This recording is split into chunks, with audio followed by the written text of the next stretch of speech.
बिना भगवान के नहीं चलता है संसार। एक बात बताऊं, एक व्यक्ति था, उसके 2 बेटा थे और 1 बेटी थी।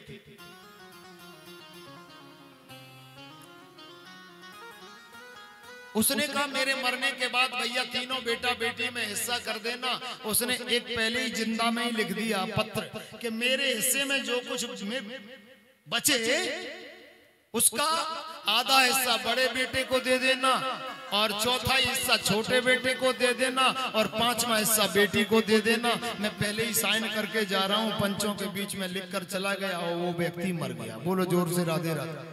फिर एक बार पंचायत लगी कि भैया चलो उनका बंटवारा कर दें तीनों बच्चों का। वो बड़े परेशान हैं। पहले तो ये बता, बोले आपके पिताजी क्या छोड़कर गए घर में? बोले कुछ नहीं छोड़कर गए, 19 ऊंट छोड़कर गए। पहले गाय भैंसे ये ऊंट ये ज्यादा पालते थे।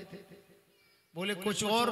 बोले नहीं, केवल 19 ऊंट और वसीयत में ये लिखा है मेरी संपत्ति को बेचा ना जाए, मेरी संपत्ति को खर्च ना किया जाए, मेरी संपत्ति को वैसे की वैसी अपने मेरे बेटों में बांट देना और कहीं भी बेचकर उसका इस्तेमाल ना किया जाए।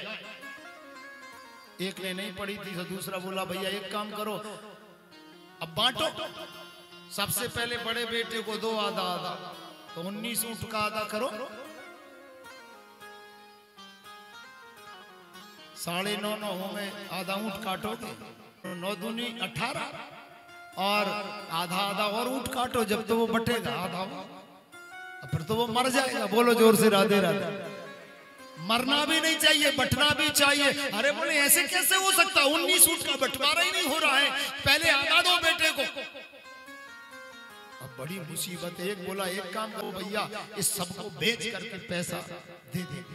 बोले नहीं, वसीयत में लिखा है बेचना नहीं है, जो कुछ है उसी को बांटना। 2 घंटे से कोई कर ही नहीं, हिस्सा ही नहीं हो रहा। एक उधर से व्यक्ति चला आ रहा था, वो उसका बिल्कुल जिगरी मित्र था। उसने देखा अरे ये तो मेरे मित्र का घर है, भीड़ क्यों लगी है? वो ऊंट पर बैठा हुआ आ रहा था। उसने देखा भैया क्या हुआ?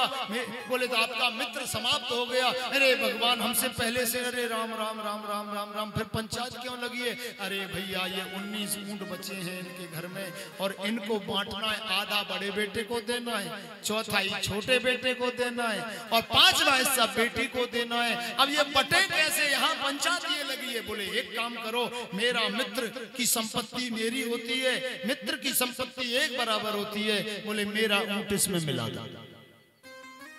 तो एक ऊंट और मिल गया। कितने हो गए? अरे बोलो ना जोर से। 20 ऊंट हुए कि नहीं? हाथ ऊपर करके बताइए। अब 20 तो आराम से बढ़ सकते हैं। बोले क्या करें? बोले जल्दी जल्दी बांटो। आधे दे दिए बड़े बेटे को, आधा हिस्सा बड़े बेटे को दे दिया और बोले चौथा हिस्सा छोटे बेटे को दे दो। 20 का चौथा हिस्सा कितना होता है? कितना होता है? हाथ उठाकर बताओ। 20 का चौथा हिस्सा 5 5 5 5 5 करो तो 20 हो जाता है। तो छोटे बेटे को 5 ऊंट दे दिए, 10 ऊंट दे दिए। किसको? बोले बड़े बेटे को। अब 5वां हिस्सा दो छोटी बेटी को, मतलब बेटी को 5वां हिस्सा। तो 20 का 5वां हिस्सा कितना होता है? हाथ उठाइए। 4 4 पंचे 4 4 4 5 बार करो तो 20 हो जाता है। तो 10 दे दिए बड़े बेटे को, 5 दे दिए छोटे बेटे को और 4 ऊंट दे दिए बेटी को।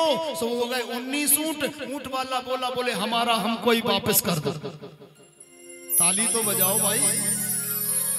अब एक बचा 20 में से, बोले हमारा हमको ही वापस कर दो। अब क्या है फालतू की बात करना? बोलो जोर से राधे राधे।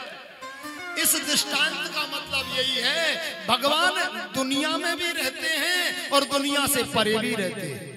अगर वो दुनिया में ना रहे तो दुनिया नहीं चलेगी। जैसे 19 ऊंटों में वो शामिल होने नहीं आते तो ऊंटों का बंटवारा नहीं होता। इसी प्रकार भगवान सबसे अलग रहते हैं। 19 ऊंट बंटने के बाद वो अलग भी हो जाते हैं और 19 ऊंटों में भी मिल जाते हैं। ऐसा मेरे द्वारकाधीश का दरबार है और बड़े आनंद से उस दरबार का सुख सभी ले रहे हैं।